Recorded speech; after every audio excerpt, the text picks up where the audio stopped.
So, what Sharma is saying here, the chapter is reality and the integral knowledge. Now, we already know that we are starting. Can you hear me clearly? Hello? Yes, sir. Yes, Vedanta. Sangata. Yes, Okay, Sangata. fine. So, we are now, so Sharma is now discussing the reality and the integral knowledge. Now, remember always that we are basing ourselves on the Advaita philosophy, okay? The Vedantic view of things, that there is only one reality. Everything that exists in the world is nothing but the divine. And what is the divine? He has got the characteristics of Sat, Chit, Shakti, Ananda. Okay? So we have to keep this in mind all the time. Very few philosophies have this outlook that everything is the divine.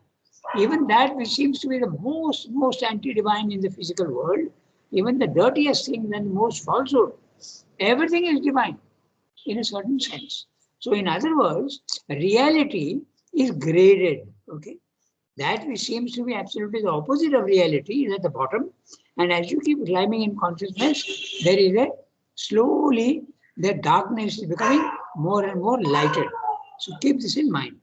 And Sringo's view tallies perfectly with the Isha Upanishad, which says that the ultimate reality is seen only at the highest level.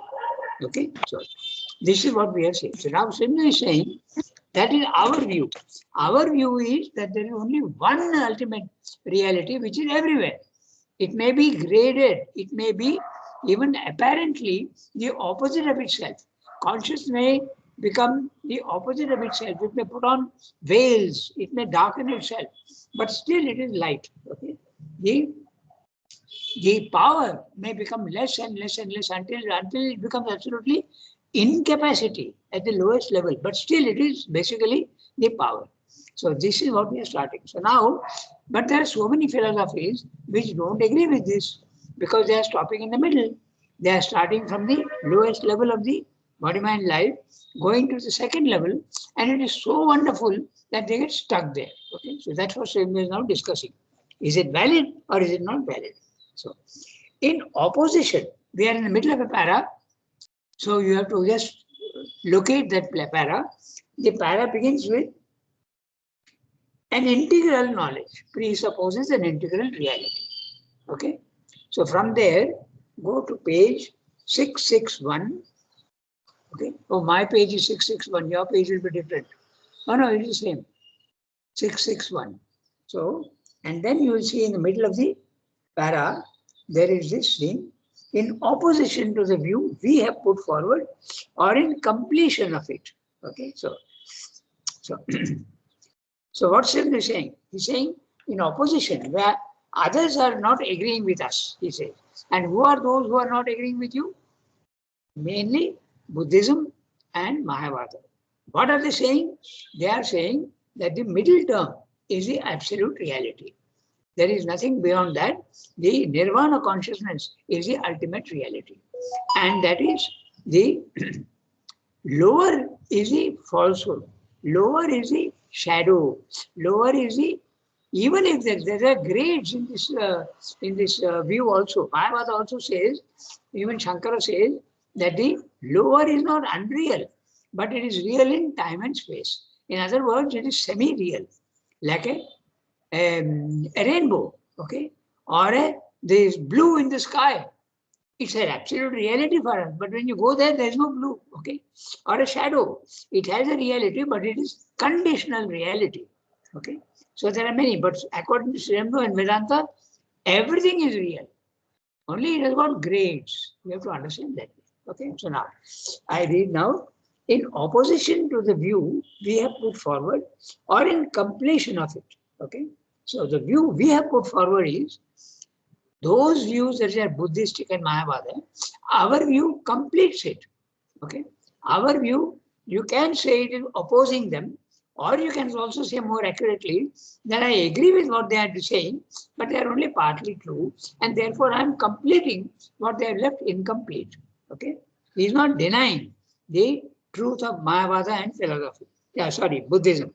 He is not denying. He is saying, but I can give a more complete picture of reality.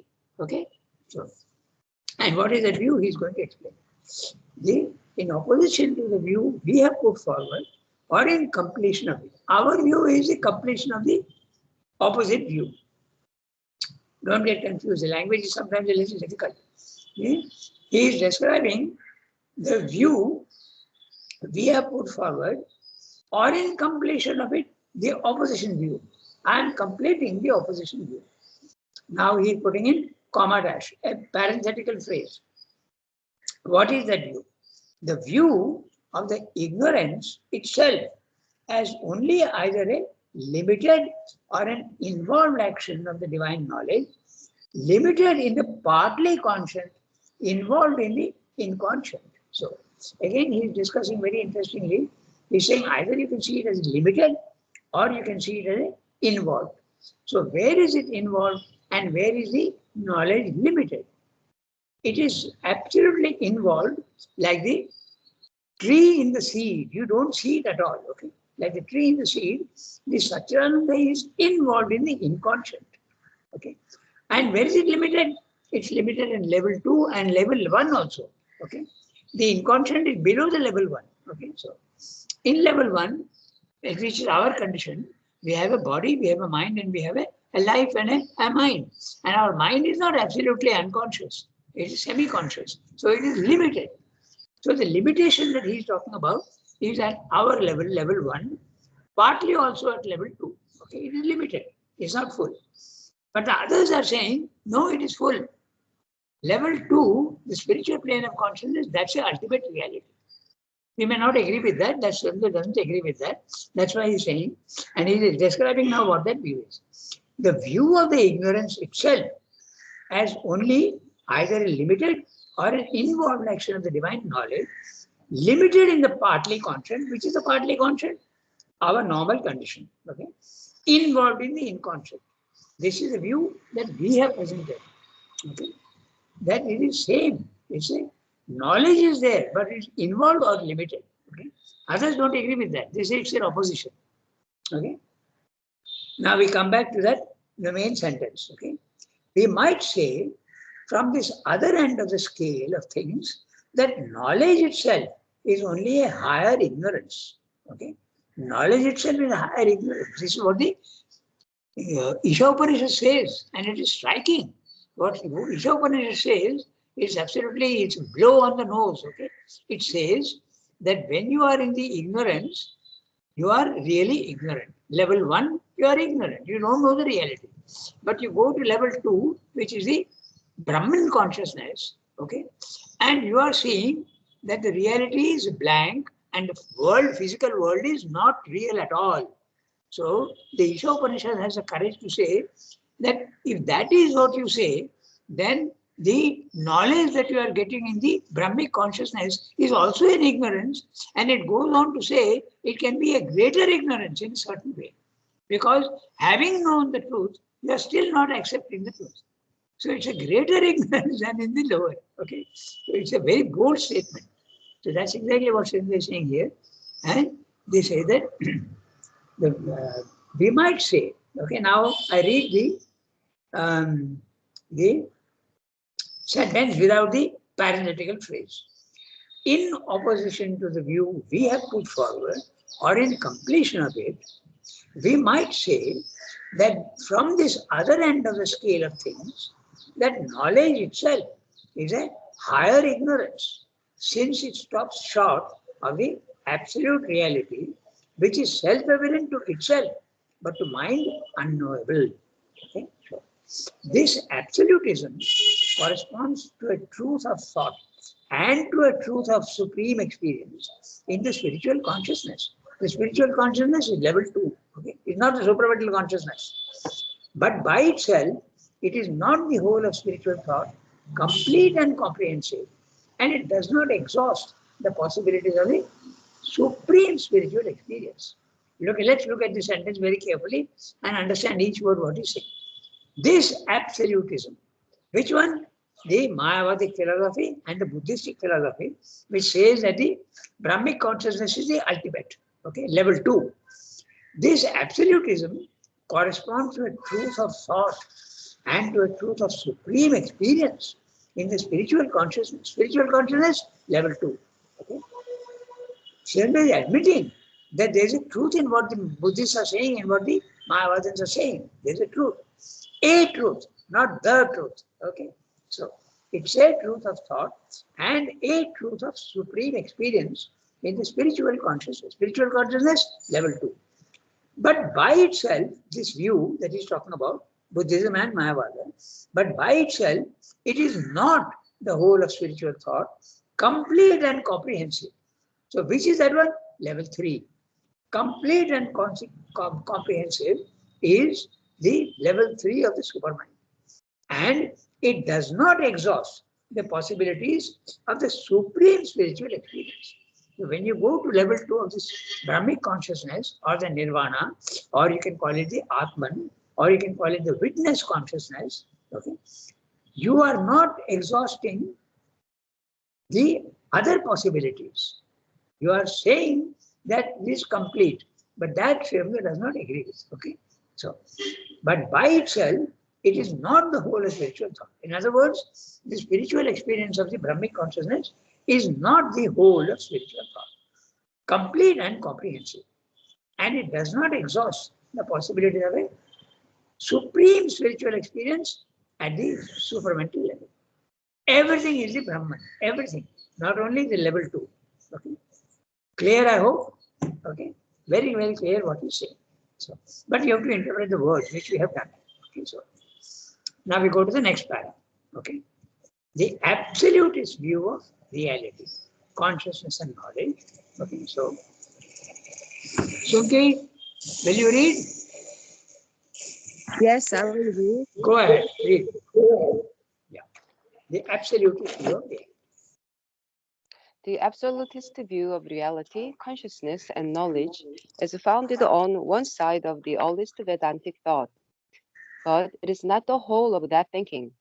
In the Upanishads, in the inspired scripture of the most ancient Vedanta, we find the affirmation of the absolute, the experience concept of the utter and ineffable transcendence. But we find also, not in contradiction to it, but as its corollary, an affirmation of the cosmic divinity, an experience concept of the cosmic self, and the becoming of a Brahman in the universe. Equally, we find the affirmation of the divine reality in the individual. This too is an experience concept. It is seized upon not as an appearance, but as an actual becoming. In place of a sole supreme exclusive affirmation, negating all else than the transcendent absolute, we find a comprehensive affirmation carried to its farthest conclusion. This concept of reality and of knowledge, enveloping in one view the cosmic and the absolute, coincides fundamentally with our own. For it implies that the ignorance too is a half-veiled part of the knowledge, and word knowledge a part of self-knowledge. The Isha Upanishad insists on the unity and reality of all the manifestations of the Absolute. It refuses to confine truth to any one aspect. Brahman is the stable and the mobile, the internal and the external, all that is near and all that is far, whether spiritually or in the extension of time and space. It is the being and all becomings, the pure and silent, who is without feature or action, and the seer and thinker who organizes the world and its objects. It is the one who becomes all that we are, all that we are sensible of in the universe, the immanent, and that in which he takes up his dwelling. The Upanishad affirms the perfect and the liberating knowledge to be that which excludes neither the self nor its creations. The liberated spirit sees all these as becomings of the self-existent in an internal vision, and by a consciousness which perceives the universe within itself instead of looking out on it, like the limited and egoistic mind, as a thing other than itself. To live in the cosmic ignorance is a blindness, but to confine oneself in an exclusive absolutism of knowledge is also a blindness. To know Brahman as at once and together the knowledge and the ignorance, to attain to the supreme status at once by the becoming and the non-becoming, to relate together realization of the transcendent and the cosmic self, to achieve a foundation in the supramundane and a self-aware manifestation in the mundane is the integral knowledge. That is the possession of immortality. It is this whole consciousness with its complete knowledge that builds the foundation of the life divine and makes its attainment possible. It follows that the absolute reality of the absolute must be not a rigid, indeterminable oneness, not an infinity vacant of all that is, not a pure self-existence, attainable only by the exclusion of the many and the finite, but something which is beyond these definitions, beyond indeed any description, either positive or negative. All affirmations and negations are expressive of its aspects, and it is through both a supreme affirmation and a supreme negation that we can arrive at the absolute. Yeah. Okay. So we'll identify all the words. The idea is very clear, but we have to understand the use of words. What he is talking about? Which level is he talking about? Okay. So that's the exercise we are doing. Okay. Otherwise, the idea is very clear. Okay. So, but the interesting part is the language that Sridhar uses, so that if you don't understand the word, then there's confusion in the mind.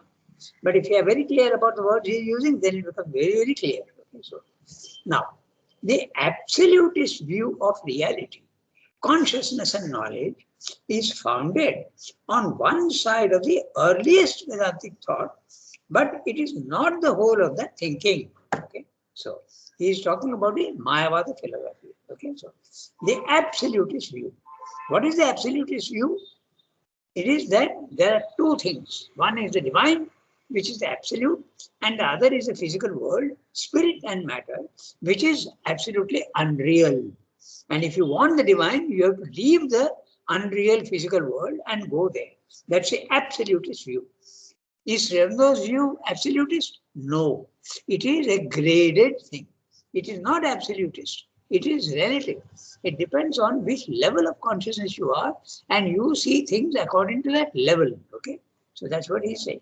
The absolutist view of reality, in other words, Mayavada and the Buddhistic view, okay, consciousness and knowledge is founded on one side of the earliest Vedantic thought. Okay, so but it is not the whole of the thinking. Okay, so in the Upanishads, okay, in the inspired scripture of the most ancient Vedanta, we find the affirmation of the absolute, the experience concept. Now, this is very interesting.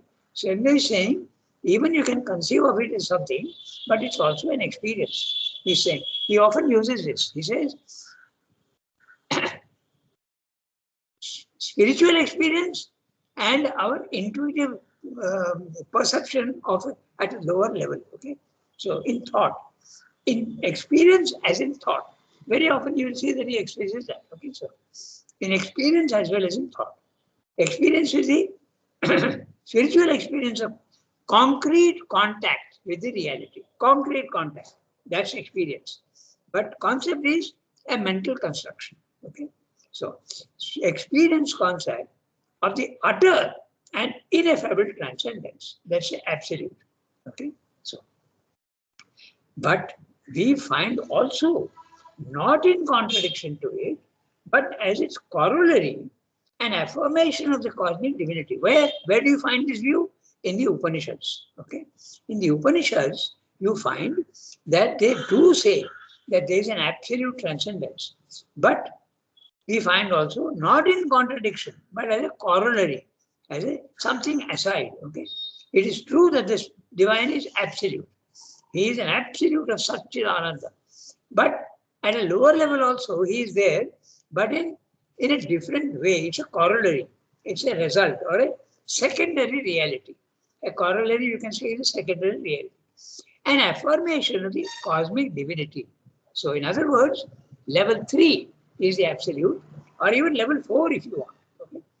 But cosmic divinity is a universe. He is there in the universe also. Whereas the Mayavada philosophy and the Buddhist philosophy is saying, no, he is only at level 4. Okay? He is not here at all. So that's what is pointing out. But the Upanishads don't agree with that. Okay? So they say, not in contradiction to it, but as a corollary. It's like saying, yes, the divine is at the highest level, but please, wait. He is also there at the lower level. That's what they experience. Okay, I'm putting in very crude language, but then it's easy to understand what I'm saying. Okay, so in the Upanishads, in the inspired scripture, the most ancient, we find the affirmation of the absolute, the experience concept of the utter and ineffable transcendence. You cannot put into words, ineffable. But we find also, not in contradiction to it, but as corollary, an affirmation of a cosmic divinity. He is there also at level 2. He is there also in the universe. He is there. That's it. And if you perceive the divine only in the universe and not above and not below, then you have the idea of the pantheism. Nature is a divine. Okay, but that's limiting itself only to that level. Okay, so that also is false, semi-false. Okay, an affirmation of the cosmic divinity. So very clear, na? Cosmic divinity means level 2. He is there in the universe. He may not be there above and he may not be there below, but he is there in the universe. Again, an experience concept of the cosmic self and the becoming of Brahman in the universe. Now, the becoming of Brahman in the universe is level 1. Okay, so I am explaining that how he uses the words. Okay, so we have to understand which level he's talking about. What is the becoming? The becoming is the motion. Becoming is the dynamism, action, and that is not there in the second level. It is there only at the third level. At the first level. So that's what it's meaning. So divine is there in level 2, but he's also there in level 1. Okay, that's what he's saying. He is there in the cosmic divinity, but he's also there in the becoming of the Brahman in the universe. Everything that he becomes, stone, a caterpillar, a dog, cat, man, okay, mountains, trees, everything is a divine. He is there also. Okay. Equally, we find the affirmation of the divine reality in the individual. There you are. So now he's saying that not only he is there in the universe, but he is also there in the individual. And when he's talking of the individual, it can be the individual which is animate or inanimate even. Okay. After all, the stone is an individual. It's a limited formation. It's got a form. So that's what I mean by the individual. Of course, there is more true of the human being. But even cats and dogs, okay, animals also, okay, individual. This too is an experience concept. It is seized upon not as an appearance, but as an actual becoming. Okay, actual becoming. The movement also is divine. Whereas in level 2, when you have the Brahmic consciousness, you are seeing the movement as something fleeting and unreal. Okay? You see them, Shiva has experienced himself. Remember, he has written a sonnet on it, 14 lines. Okay? He says that the whole city is nothing but a silhouette. Okay? It's a silhouette, the shadow of the reality. It's just an outline. Okay? So, of the actual becoming. But you go to a certain level of consciousness, and that certain level is the third one. You see that the divine has not projected himself as an image, okay, but he himself is there in the. It's an actual becoming, not an appearance of becoming. Okay, actual becoming, physical fact. The stone, okay, the caterpillar, as I said, okay, and the insect is also an actual becoming. The divine has become the universe and become the individual. Okay? In place of a sole supreme exclusive affirmation, which is at level 2, Buddhism and Mayavada, okay, negating all else than the transcendent absolute, we find a comprehensive affirmation carried to its farthest conclusion. And what is that conclusion? This concept of reality and of knowledge, enveloping in one view the cosmic and the absolute, coincides fundamentally with our own view. I'm adding the view with our own view. So simply saying the Upanishads agree with what I am saying. Okay, it does not agree necessarily with the Mayavada view. Okay, this concept of reality and of knowledge, enveloping in one view the cosmic and the absolute, coincides fundamentally with our own view. Okay, so for it implies that the ignorance too is a half-veiled part of the knowledge and world knowledge. So half-veiled part of the knowledge, the supreme knowledge, world knowledge of the universe, and a part of self-knowledge at the level 1. So you see how he uses his words. Okay?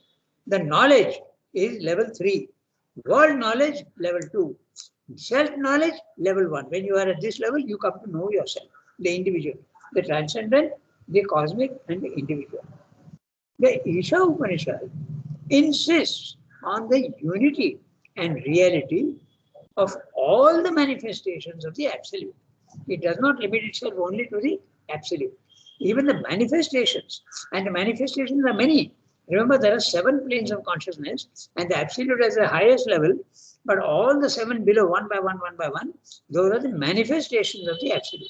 Okay, it's all the reality. That's what Shiva is saying. The Isha Upanishad insists on that. Next time, I will give you the verses of the Isha Upanishad. It is striking, very striking. Okay, so the Isha Upanishad, that it refuses to confine truth to any one aspect. It does not say that level 1 and level 2 are not real. Only level 3 is real. The Isha Upanishad says no. Level 3, level 1, and level 2 all are the Brahman. Okay, so it refuses to confine truth to any one aspect.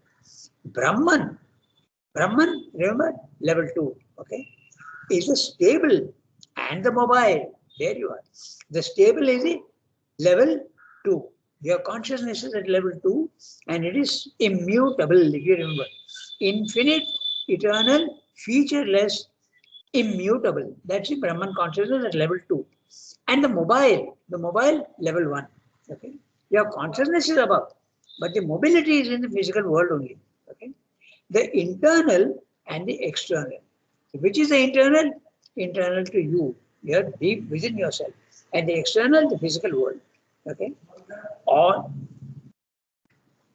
that is near and all that is far, whether spiritually or in the extension of time and space. So this is also, this near and far is also, he's quoting from the Isha Upanishad.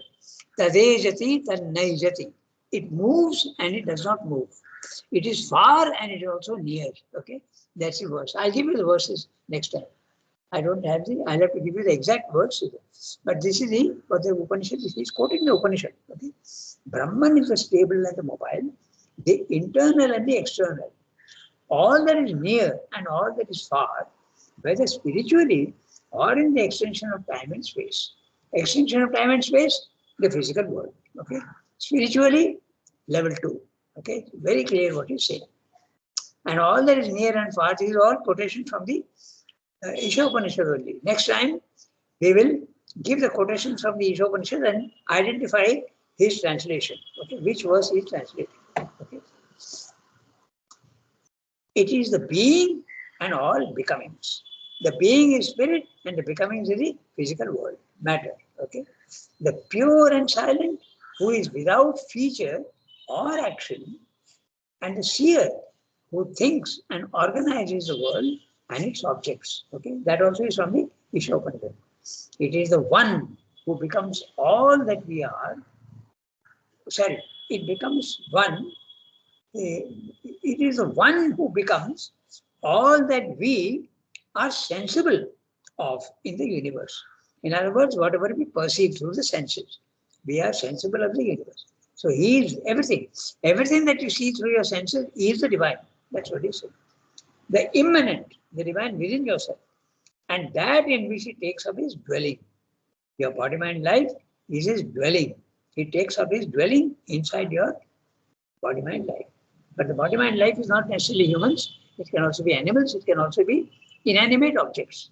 They are the dwellings of the, if you remember, chapter 1 of the Life Divine, where it's chapter 1 or chapter 2, I've forgotten, but he says that not only is Brahman, not only is matter the suitable dress, suitable vestment, suitable clothes for the divine, but the matter is not only suitable dress, but also is the divine himself.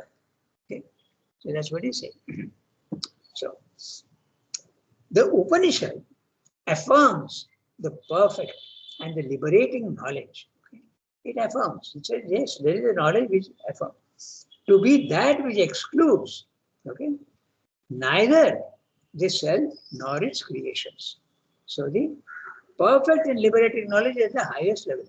To be that which excludes neither the self nor its creations. In other words, in Srila often uses the negative language. Okay, this absolute knowledge does not exclude neither the self nor its creations. So which is the self? Level 2. Nor its creations? Level 1. Okay, in the movement. Creation is movement, so it's level 1. Okay, so the liberated, so in other words, what I'm saying, this concept of levels is very important to understand. It becomes very, very clear. That's why we go on insisting on that. Narad, sit down. Sit down. I'm in a class. Okay, so we finish the class and then we go. Okay, so all right. So this is what he's saying.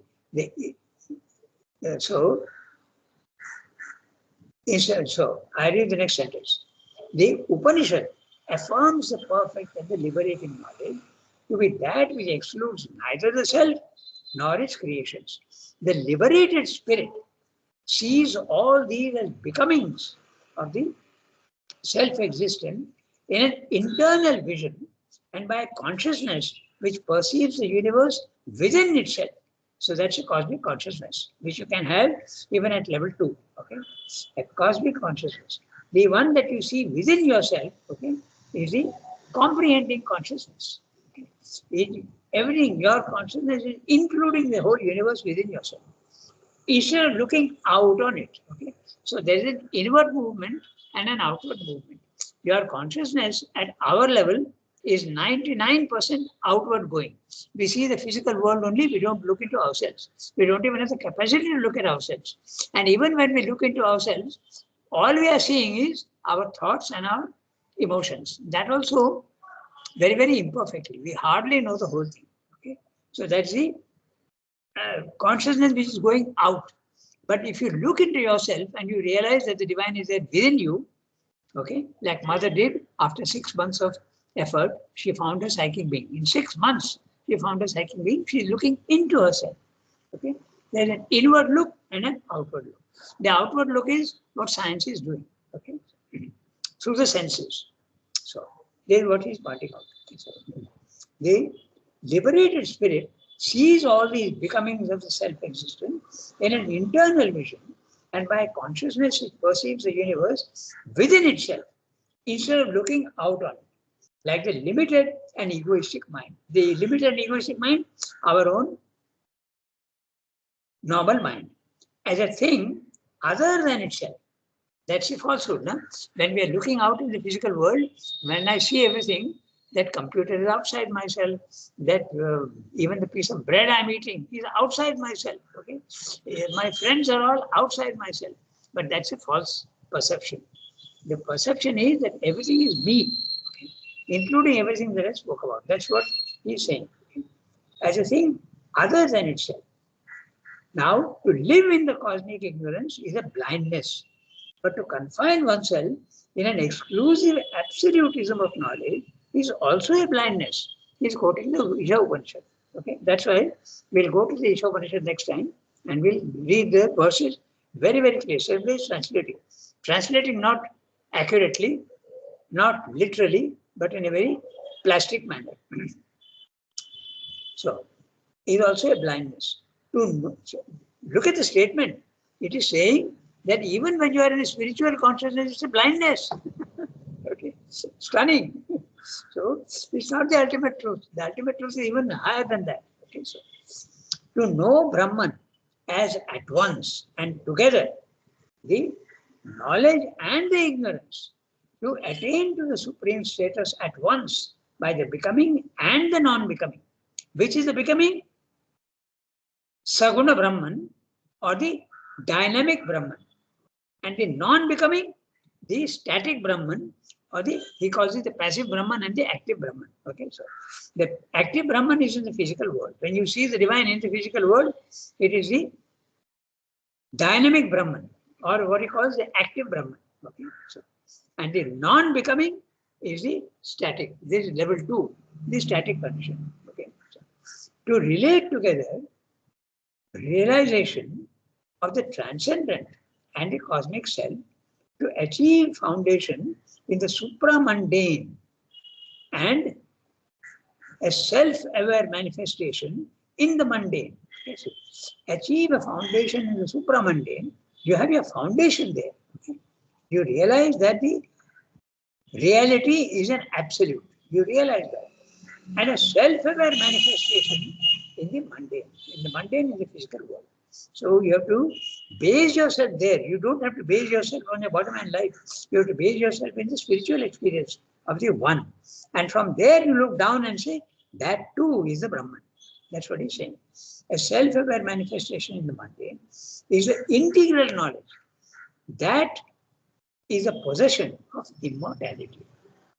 So when you realize that the divine is there everywhere, at all the 3 levels, and even beyond the 3 levels, the 4th level also, which is the objecta, the unmanifest, that also is a divine. Then you have truly immortality.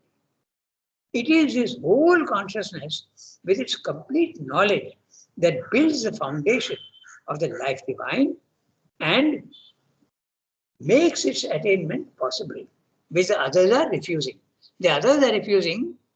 A divine life on earth is absolutely out of question, because it's the opposite of the divine. But the Upanishad is saying, and Sri Aurobindo is very categorically, like the Upanishad, it is saying that a divine life on earth is possible.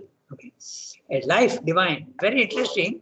Okay, he put life divine, L cap, D cap. He is referring to your own book and your own view. Okay. Makes its attainment possible. It follows that the absolute reality of the absolute must be not a rigid, indeterminable oneness, not an infinity vacant of all that is not a pure self-existence, attainable only by the exclusion of the many and the finite, but something which is beyond these definitions, beyond even any description, either positive or negative. We'll redo this passage. All affirmations and negatives are expressive of its aspects, and it is through both a supreme affirmation and a supreme negation that we can arrive at the absolute. So let's look at what he's saying. He's saying that in very short, if you want, in a very dramatic manner, all that you consider divine, but also all that you consider undivine is only divine. Okay? That's what he's saying. Okay? That is the possession of immortality.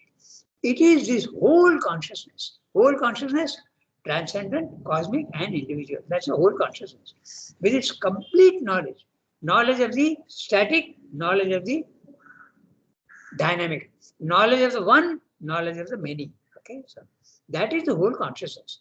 With its complete knowledge, knowledge of that which is positive, knowledge of that which is negative. Okay, seemingly negative.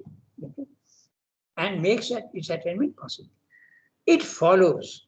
Okay, follows use in the sense of it results in. Okay, it's a consequence. Its consequence is that the absolute reality of the absolute must be not a rigid, indeterminable oneness. He is not agreeing with the Buddhist philosophy and the Mayavada philosophy. Not a rigid, indeterminable oneness. Okay. Now note the words, rigid, indeterminable oneness. There is nothing in it that you can, there is not even a possibility of an inherence of any sort. Okay.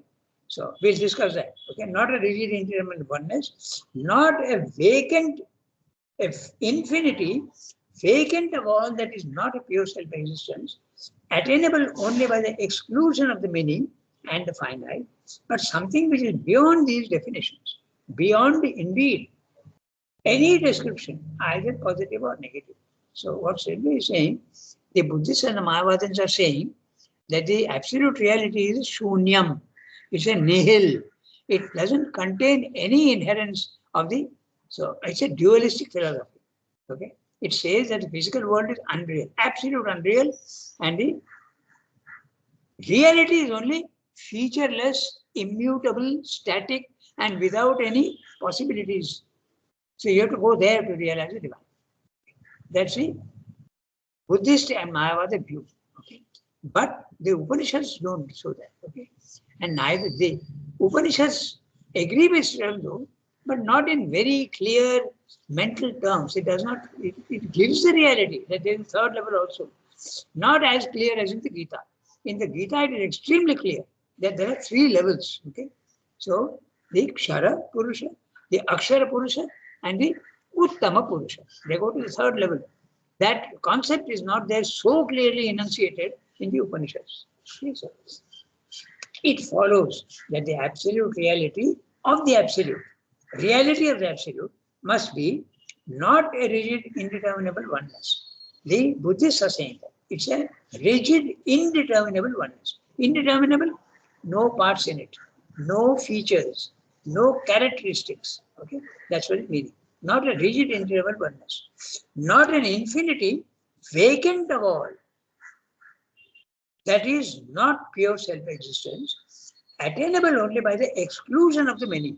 So, again, the Mayavada and the Buddhist view is, if you want the divine, you have to leave the physical world, leave all features, characteristics, limited formations, all this, and go to the absolute, immutable, illimitable, featureless, and only oneness. That's a real divine.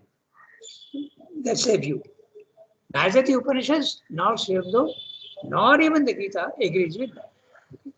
So, but enunciation of the principle very, very clearly in the Gita as well as in Sridhar. Okay.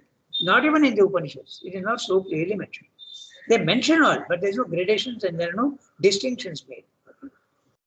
It follows that the absolute reality of the absolute must be not a rigid indeterminate oneness, but not an infinity vacant of all. Okay. This idea is, when you look at the seed and you blow it up, you will not see leaves and fruits and flowers in it. So it is vacant. It's a, yeah. But do they exist? They do exist. Okay. They inherit. But it is possible also that that seed which you are seeing, that's the absolute, is really vacant. It can produce nothing at all. Okay. What it is producing in the Buddhist view is a nihil. Okay, it's all falsehood. That's what he said. Exclusion of the many and the finite, but something which is beyond these definitions. Beyond, now very interesting language, look at it carefully. Any description, either positive or negative. So what is the reality? They are affirmations as well as negations. And the absolute negation is the inconscient. Okay? So all affirmations and all negations. The divine is omnipotent, affirmation. But the divine is incapable and incapacitated. He is absolutely not potent at all. Okay, that is the negation. That also is an aspect of the divine in the Upanishad view and the Gita view, and also in Sridhar's view. Okay, are expressive of its aspects, and it is through both a supreme affirmation and a supreme negation that we can arrive at the absolute. So, why should we be that the divine can also be a negation? Because if you want to limit him only to the affirmation and say he is necessarily only omnipotent and omniscient, then you are limiting him. So that can't be the absolute reality. That's what Sridhar is saying. Okay, so what's the time? Oh, we have gone beyond our time. Sorry. But I hope it is clear, huh? So I want you to confirm to me that it is clear. Yes, Rangada. Okay. Yes. So, all right. Please, Sunki, note down next time Yes, I will. on the one side. And remind me Yes. also that we'll do the Isha Upanishad next time. Next Yes. time on Wednesday. Yes, I will make a note. Okay. I'm stopping now because I've gone 5 minutes beyond our time. Merci beaucoup. Thank you, Rangada. Okay. Thank you, Rangada. Thank I you, hope it Dada. is clear. It became even clearer to me now with this discussion. Great. Have a nice day.